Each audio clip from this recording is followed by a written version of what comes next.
several states held primary elections this week. And while there were some losses for progressives, there were also pretty significant setbacks for AIPAC and the corporate wing of the Democratic Party, particularly in races where candidates took strong positions against Israel's genocide in Gaza. And at the same time, that same battle is playing out inside Congress right now, where lawmakers are about to vote on this war powers resolution that was debated yesterday, and is still having backroom debates. It was introduced by Congresswoman Rashida Tlaib, and this resolution would seek to end U.S. participation in Israel's horrific war on Lebanon. So to discuss all of this, we're joined by Ryan Grimm, co-creator of Dropsite News. Ryan, welcome back to Breakthrough News. Actually, welcome to Breakthrough News Live. This is your debut appearance on our new live stream show. So thank you for coming on. Oh, it's a real privilege. The debut. The debut. Amazing. The debut, exactly. And what a topic to be talking about, because I want to start with Adam Hamawy, who is this retired Army combat surgeon who treated patients in Gaza during the genocide, but also treated American soldiers in Iraq way back in the day during the war there. He just won the Democratic primary in New Jersey's 12th Congressional District and is now heavily favored to become the next member of Congress for that district. Can you start off by just talking or telling us about this race? Who lined up against him and why was his candidacy viewed as such a threat? And also, of course, how significant is it that he won anyway? We are seeing kind of a pro-Israel crash out of epic proportions in the wake of this election result, to the point where AIPAC is now under serious fire for not, spending significantly. Some AIPAC donors got involved in a small way in this race, but AIPAC itself, through its super PAC, did not spend, and AIPAC did not funnel, secret money to other shell PACs to try to play in the race. And the spokesperson for AIPAC Super PAC today told Jewish Insider, we ran the polling. We did not see a path to victory here. And the reason that there's such a crash out is that, so they have two things that they're going after Dr. Hamawy for. One is that he was an acquaintance of the blind sheikh and actually did testify for the defense. Now, he testified just truthfully about having known this guy and gave his thoughts. It wasn't as if he was necessarily a character witness or anything. It's just they called him, asked him questions about it.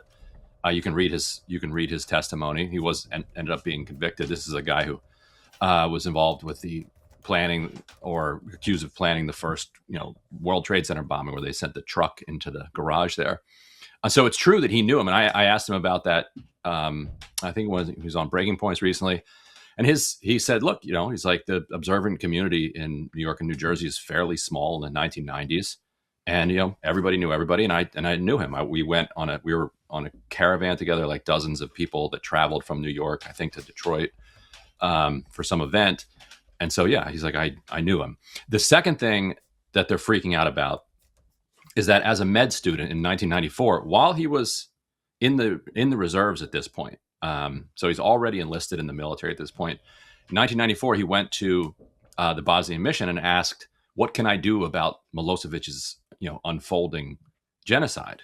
And as a doctor, as a medical student, and they said, "Here's an organization that is vouched for by the United Nations. It's a U.S. nonprofit in good standing, it's BIF." And so he goes there and spends 5 weeks kind of delivering medical aid and otherwise, acting as a medical volunteer. In 2002, it gets raided, and it comes out that bin Laden was funding some of this. And so what they're saying now is that he's Al Qaeda. That's a crazy little everywhere calling him Al Qaeda. First of all, in 1994, 98 was the Cole bombing and the Kenyan embassy attacks.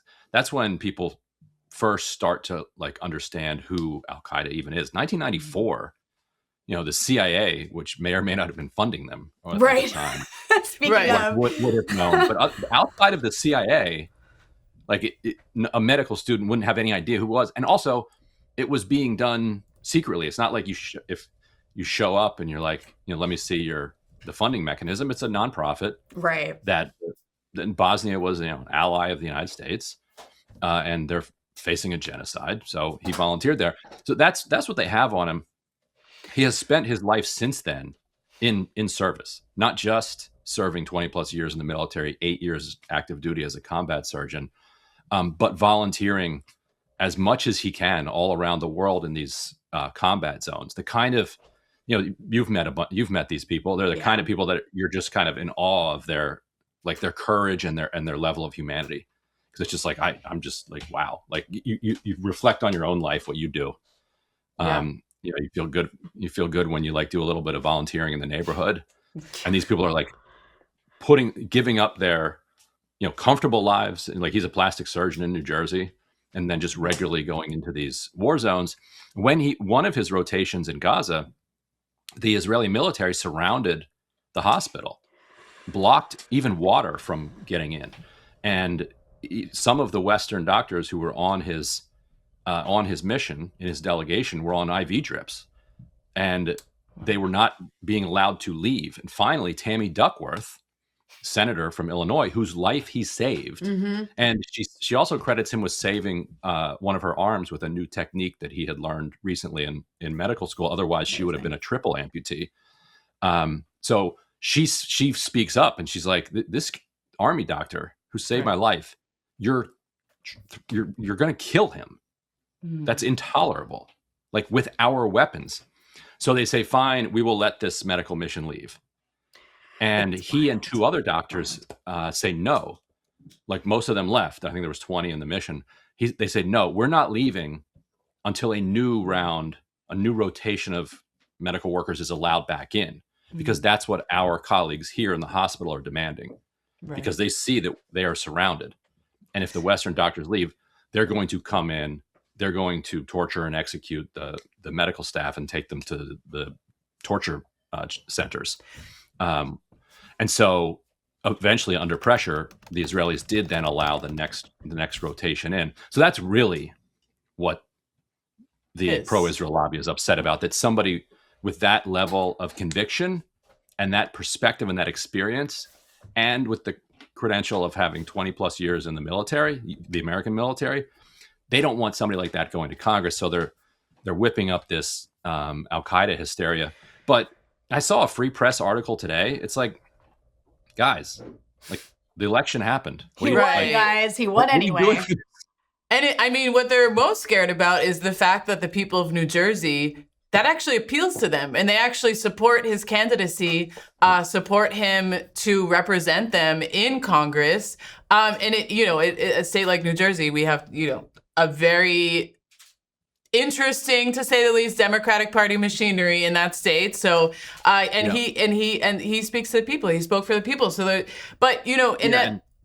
No, just one point on that. Yeah, and this is Central Jersey, like Trenton and the surrounding area. When AIPAC said they didn't have a path to victory, I think it's because, and people are so mad at AIPAC right now. So to them, it seems so obvious. You let a terrorist win an election. But AIPAC actually did the research and was like, these charges are extraordinarily flimsy. And so if we come in and call this guy Al-Qaeda, we're going to have people like Tammy Duckworth, who's a supporter of AIPAC, livid at us. And the best hope that they had is that the progressive vote would not consolidate around anybody, and that somebody would be able to squeak past him. And if they come in and start attacking him, that is like a magnet to the progressive vote. And then everybody then just sticks to him. His opponent, Sue Altman, when he said he opposed all military spending, all spending, offensive and defensive, she said he supports the killing of Israeli babies. And that basically tanked her campaign. Right. So AIPAC's analysis that an attack on him over this, given his credentials, would have backfired and would have actually helped him, I think was correct. So AIPAC, I think, tactically looked at this race, and there was we can't do anything here, because their money is so toxic that they have to be very careful in how they spend it, because they can hurt people with attack ads. They can boost people with positive ads. But the spend itself has its own effect that they can't really do anything about, because they don't really have they try to hide the money, but it's too hard to hide millions of dollars. Right. And I mean, what you're speaking to is, part of a larger national trend where AIPAC is increasingly seen as toxic, and Palestine actually has become a litmus test, even in the Democratic Party. And with the Michigan Senate race with Abdul El-Sayed, races in New York, candidates are now increasingly being asked to answer questions about Israel, about their position on Gaza, and U.S. support for the war. And those who oppose genocide, including Brad Lander, are now gaining more and more momentum. So has Israel, in a way, become a defining fault light inside Democratic politics? And how is this different from the Biden and Harris era, when the party leadership not only refused to acknowledge the opposition to genocide within its own base, but was actively every single day justifying genocide and fueling even more money to Israel's war machine? Yeah, just last cycle in 2024, AIPAC spent about $100 million through its super PAC and affiliated PACs to support its candidates, and they did it with their chest. Like their super PAC is called United Democracy Project because their point is America's a democracy, Israel's a democracy. These are united democracies. A democracy of a similar type, perhaps, which is barely a democracy. When they first named it that, I'm like, what are they talking about? United Democracy Project? And somebody explained it to me. I'm like, oh God, I don't think I ever would have figured that out. Yikes. Okay, that's what they mean. So, but that's their official super PAC. Like they are honest about it. Like that's how they spend completely legally, and they were willing to do it out in the open. This time they're not, and I think it's because. And we did a poll in the Michigan race among primary voters. And we asked one of these questions where you say, do you agree or disagree with this statement? And the statement was basically like, if a candidate will not stand up to AIPAC, then I don't trust them to fight for me on other issues. So, is AIPAC a proxy for you for other things? And even moderate voters, something like 60+% said that. Progressives, wow. It was like through the roof. Liberals or whatever, is like 70+. Like everybody was like, yes. And I think that it's because the issue is one where there's really no electoral gain anymore. Like there's no public push for you to be pro-genocide. Like there's no voting base out there that really wants you to do that. The only reason you would do it is there's money for you if you do it and money against you if you don't. And so people then look at that and they say, all right, if they're willing to sell out on that for no voting gain, only financing, then of course they're going to do the same when it comes to health insurance companies, when it comes to the banks, when it comes to crypto, when it comes to data center, AI money coming in. If they're willing to stand up to that and take the attacks that are coming from the press, from the super PACs, from the political establishment, then people are like, okay, this is somebody who, whether I even make this my top issue or not, this is somebody that's going to fight for me. And that was the thing that I think confused the Harris campaign, because legitimately, when you ask people, what are your top issues? Affordability, healthcare, schools, public safety, crime, and then eventually you get to Israel Palestine for some people. Some people it's their top issue, but that is let's just be honest, that's like a very small subset of the population. And so the Harris campaign looked at that and they're like, this is not a top issue for people. We can be on the side of genocide here and people won't like it, but it's not a top issue, so we're going to be okay. But yes, it's not the top issue for them, but it's an issue that decides all the others. So let's say your top issue is, say, affordability or healthcare. They don't think that you're going to fight for them on affordability, right? Or fight for them on fighting the insurance companies if you won't fight on this other issue. So I think that's why it's becoming such a proxy. And then there's a dishonesty question, like you saw this in Philadelphia, where the candidate's saying, a candidate who said that the G word is like the N word. I actually didn't see that. That's crazy. It's crazy. She's like, it Wow. offends some people, just like the N-word offends people. That's so offensive. Like that's incredibly offensive. Wow.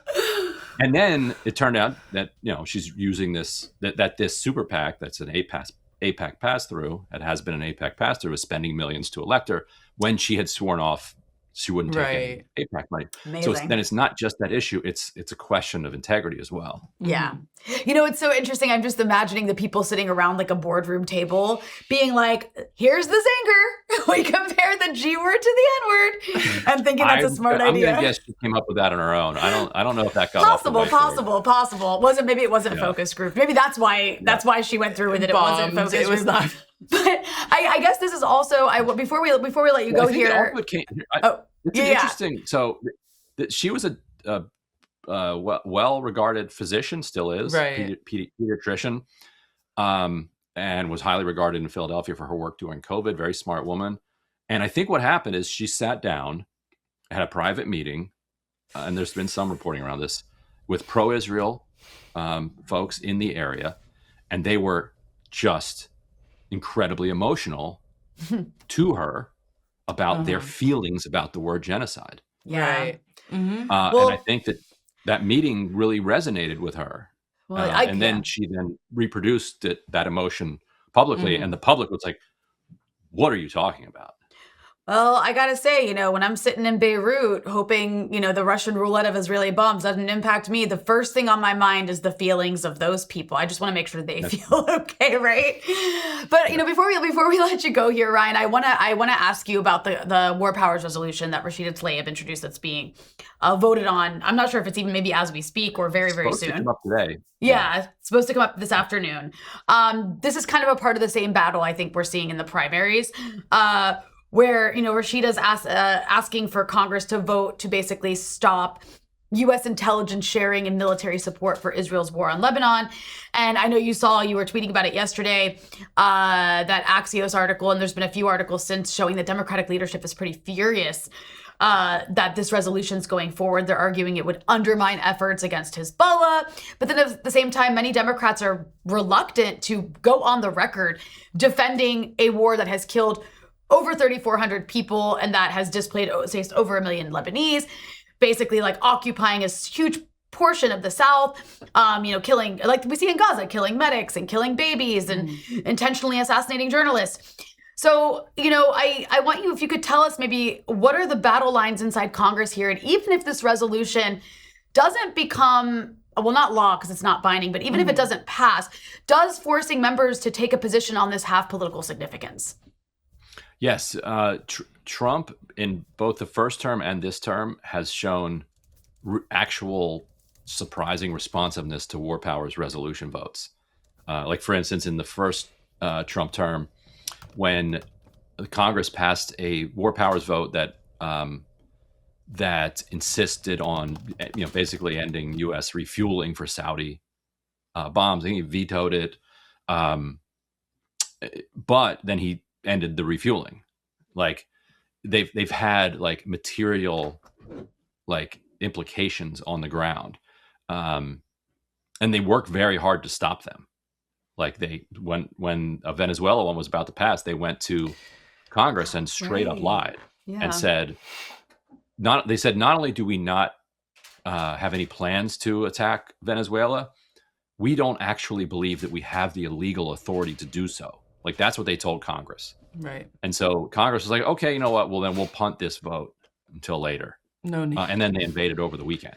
Like, they knew they were going to do it. And they, one of the more aggressive lies, like lies are told every minute of the day in Washington, but that was one of the more aggressive ones. Like to say, we believe it would be criminal for us to do the thing that we are currently planning on doing like 48 hours from now is pretty over the top. But so that's the extent to which they will go to try to squash these things. Meeks and Jeffries have been trying to get Rashida Tlaib to pull this and push it, but it wouldn't come for another month or so. And so, she's insisting on going forward with it. They're trying to say, if you do this, then our embassy security would have to leave. And she's like, no, like, read the thing. That's not what it says, guys. Read Not the what it Not what it says. says. Read the words. Like, is your embassy security participating in ethnic cleansing? Because if so, Then maybe they should leave, okay, but they they're, have to go, they're yeah, those are something we don't know. Like I hope they're not. I hope They're not. actually just guarding the embassy at the front door or whatever. So, yeah, we'll see. Yeah, we'll see. Well, listen, Ryan, we really, really appreciate your analysis on all this stuff. You're doing great work over there at DropSite, and hope to have you back on soon. Thank you so much for joining us. Yeah, great to be on this this new stream.